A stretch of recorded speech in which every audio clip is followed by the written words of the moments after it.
Ayo subscribe channel YouTube Novel Azkabina. Novel Perintah Raja Naga.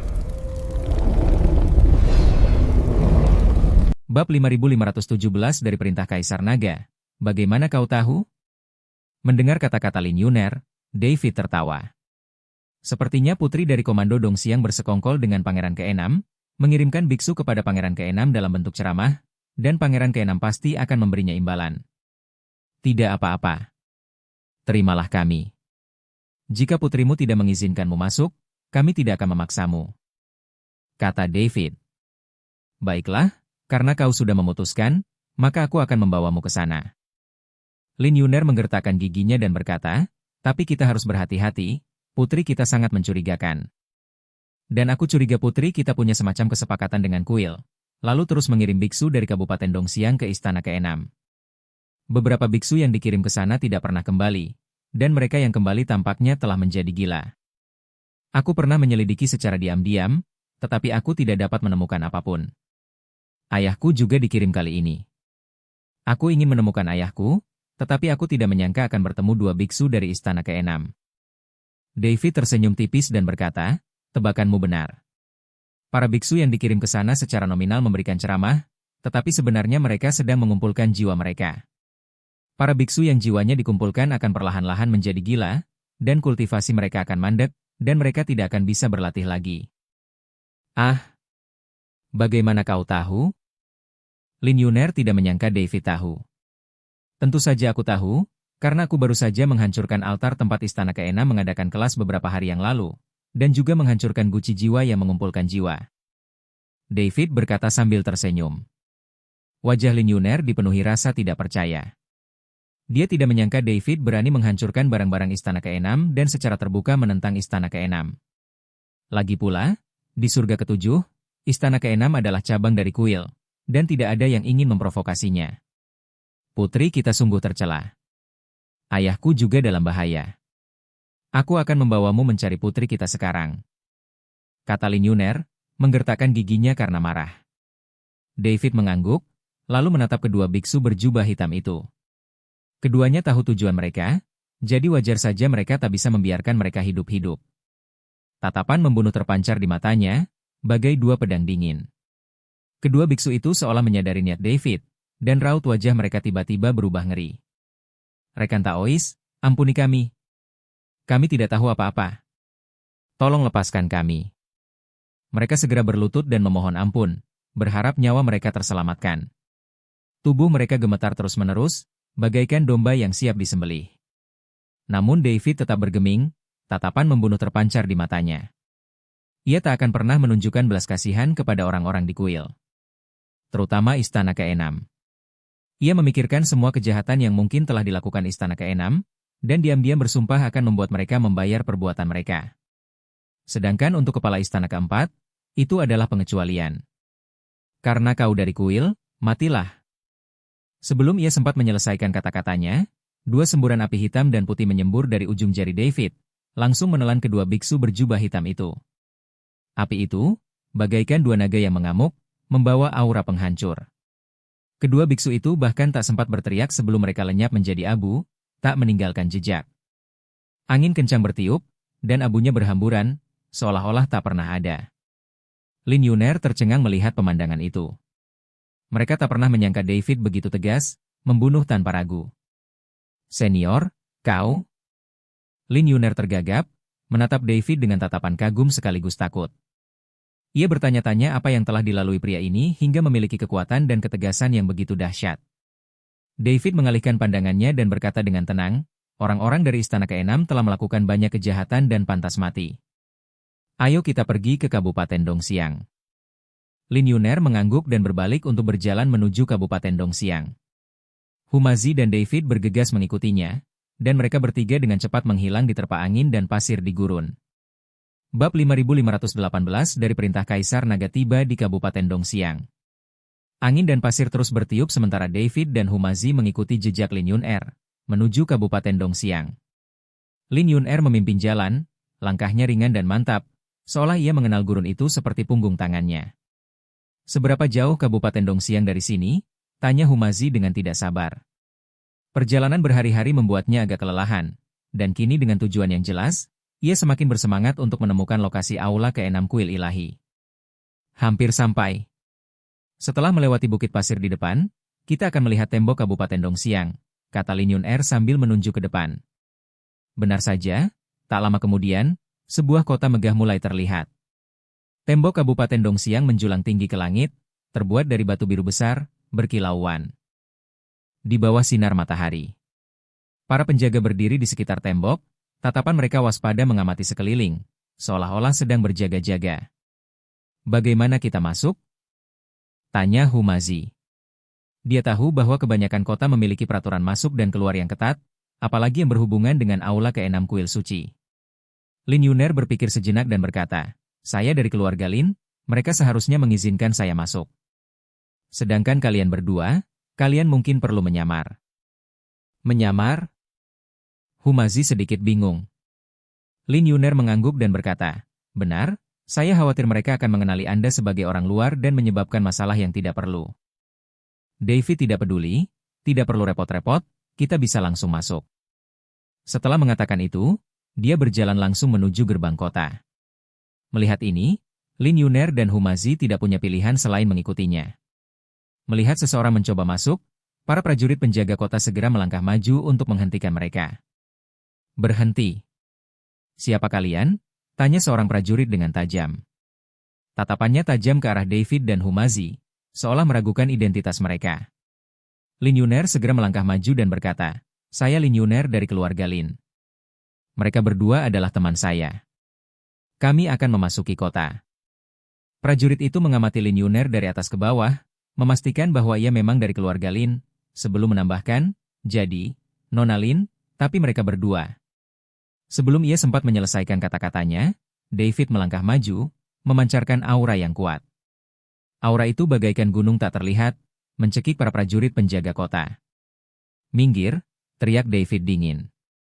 Suaranya mengandung wibawa yang tak terbantahkan, membuat para prajurit tanpa sadar minggir. David dan Humazi melangkah dengan angkuh memasuki kota, dan Lin Yun'er segera menyusul.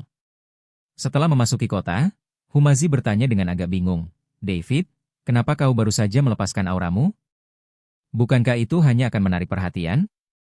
David tersenyum tipis, aku hanya ingin mereka tahu kita ada di sini, agar kita bisa menemukan orang yang kita cari dengan lebih baik. Lin Yun'er juga sedikit khawatir, tapi kalau begitu, sang putri pasti akan tahu keberadaan kita, dan kita akan berada dalam bahaya. Berbahaya? David terkekeh acuh. Tak seorang pun di Kabupaten Dongxiang bisa membahayakanku. Kata-katanya arogan, tetapi memancarkan keyakinan yang tak terbantahkan. Melihat keyakinannya, Lin Yun'er dan Humazi tidak berkata apa-apa lagi dan hanya mengikutinya dalam diam. Jalanan Kabupaten Dongxiang luas dan bersih, dipenuhi bangunan-bangunan kuno dan elegan. Pejalan kaki berlalu lalang di jalanan, dan para pedagang menjajakan dagangan mereka, menciptakan suasana yang ramai.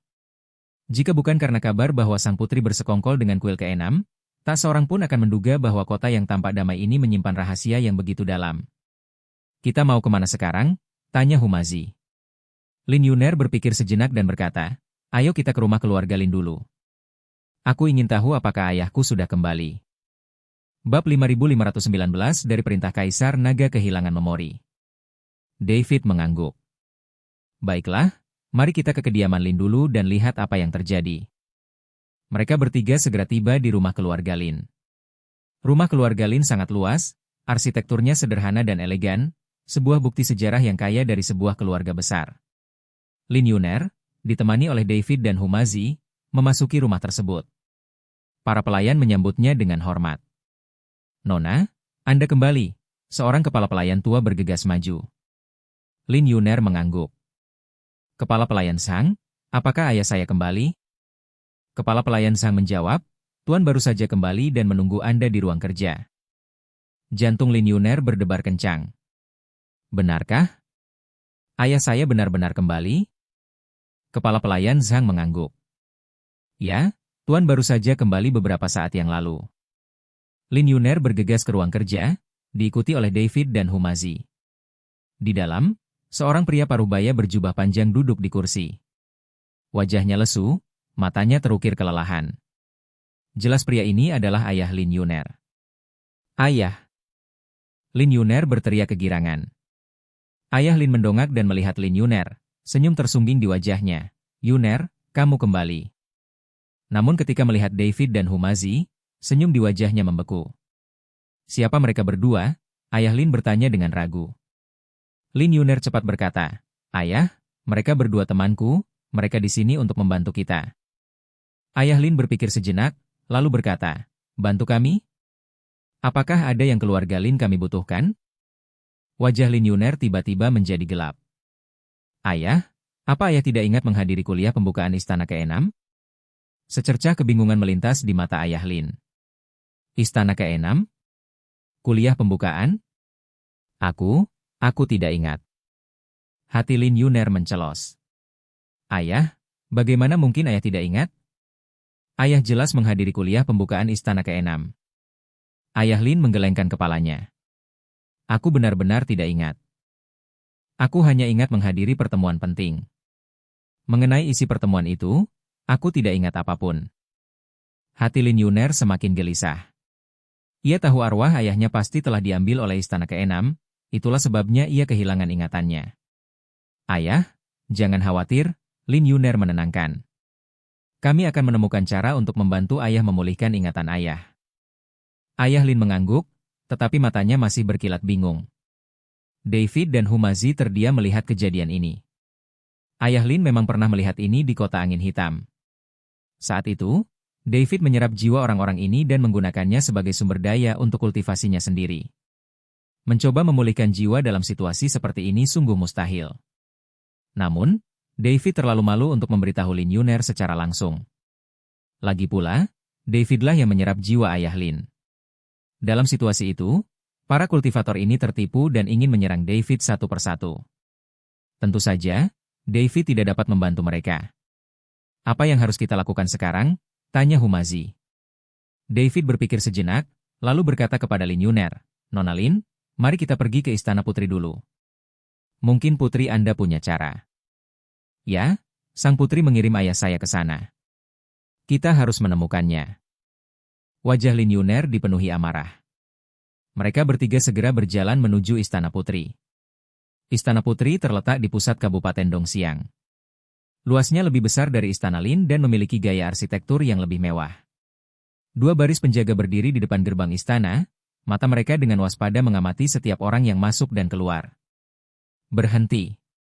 Siapa kalian? Seorang penjaga menghentikan mereka. Lin Yuner melangkah maju dan berkata, saya Lin Yuner dari keluarga Lin.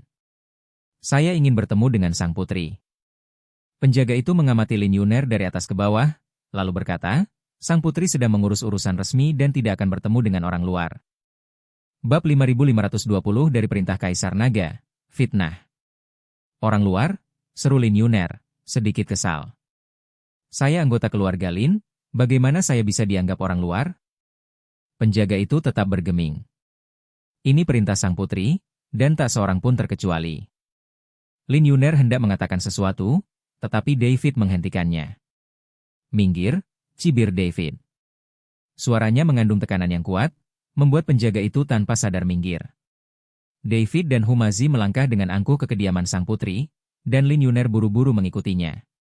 Rumah besar itu didekorasi dengan mewah, dengan paviliun dan menara yang tertata rapi, tetapi David dan Humazi tidak tertarik untuk mengaguminya. Mereka tahu badai akan segera meletus. Sesampainya di aula, mereka melihat sang putri duduk di kursi utama, mengenakan jubah brokat yang megah, dimahkotai dengan mahkota giok, wajahnya tampak mengesankan. Melihat Lin Yuner masuk bersama dua orang asing, sekilas rasa tidak senang terpancar di matanya, tetapi ia segera menenangkan diri. Lin Yuner, kenapa kau membawa kedua orang asing ini menemuiku? Tanya sang putri dingin. Lin Yuner memberanikan diri, menatap langsung ke mata sang putri, dan berkata, Putri, aku datang ke sini hari ini untuk menanyakan sesuatu padamu. Kenapa kau terus mengirim biksu Kabupaten Dongxiang ke aula ke-6 kuil? Beberapa dari mereka yang dikirim ke sana tak pernah kembali, dan mereka yang kembali menjadi gila. Apa yang terjadi? Wajah sang putri sedikit berubah, tetapi ia segera kembali tenang. Ia mencibir dan berkata, Lin Yuner, apa kau menanyaiku? Aku mengirim mereka ke aula ke-6 agar mereka bisa mendapatkan kesempatan latihan yang lebih baik, meningkatkan kekuatan mereka, dan membawa kehormatan bagi Kabupaten Dongxiang. Sedangkan mereka yang tak pernah kembali atau menjadi gila, itu hanyalah nasib buruk atau kualifikasi mereka yang terbatas. Lin Yuner mencibir dan berkata, "Putri, kau masih saja berdalih." Aula ke-6, dengan kedok mengajar, sebenarnya mengumpulkan jiwa para kultivator. Mereka yang jiwanya dikumpulkan secara alami akan menjadi gila dan kultivasi mereka mandat. Kau berkolusi dengan aula ke-6, melakukan tindakan keji seperti itu, namun kau masih menolak untuk bertobat? Kilatan panik melintas di mata sang putri, tetapi ia segera kembali tenang. Aku tidak tahu apa yang kau bicarakan. Kurasa kau telah disihir. Disihir? Lin Yuner ingin mengatakan sesuatu, tetapi David menghentikannya. Putri, kami juga tidak ingin membuang waktu untukmu, kata David dingin. Kami hanya ingin tahu lokasi aula ke-6 kuil suci. Jika kau tahu apa yang baik untukmu, beritahu kami. Kalau tidak, ia tidak menyelesaikan kata-katanya, tetapi ancamannya jelas. Ekspresi sang putri berubah muram. Ia tiba-tiba berdiri, menunjuk David, dan berteriak, "Siapa kau? Beraninya kau bicara omong kosong di sini? Ayo, kalahkan mereka." Atas perintah sang putri, sekelompok pengawal menyerbu dari segala arah dan mengepung ketiga pria itu. Para pengawal ini semuanya kuat dan perkasa, memegang senjata, dan tatapan mereka penuh keganasan. Melihat ini, Humazi tertawa dan berkata, "Kalian pikir kalian bisa mengalahkan kami hanya dengan sekelompok antek-antek kecil kalian? Kalian benar-benar melebih-lebihkan diri sendiri." Sambil berbicara, ia mengeluarkan beberapa jimat dari sakunya dan bersiap untuk bertarung. Namun David melambaikan tangannya, memberi isyarat kepada Humazi untuk tidak impulsif. Ia mengamati para pengawal di sekitarnya dengan tatapan tajam, lalu perlahan berkata, "Putri, apakah menurutmu para pengawal ini bisa menghentikan kita? Aku sarankan kalian memberitahu kami lokasi istana ke-6. Kalau tidak, kalian tidak akan sanggup menanggung akibatnya." Sang putri mencibir dan berkata, Kau, bocah tak tahu diri, berani bersikap lancang di hadapanku. Ayo, kalahkan mereka, dan kau akan mendapat hadiah besar." Mendengar perintah sang putri, para pengawal mengacungkan senjata mereka dan menyerbu ke arah ketiga pria itu. David mendengus dingin, dan auranya langsung meledak, tekanan dahsyat menyelimuti seluruh aula. Para pengawal merasakan kekuatan tak terlihat menyerbu ke arah mereka, membuat mereka kesulitan bernapas dan tak bisa bergerak.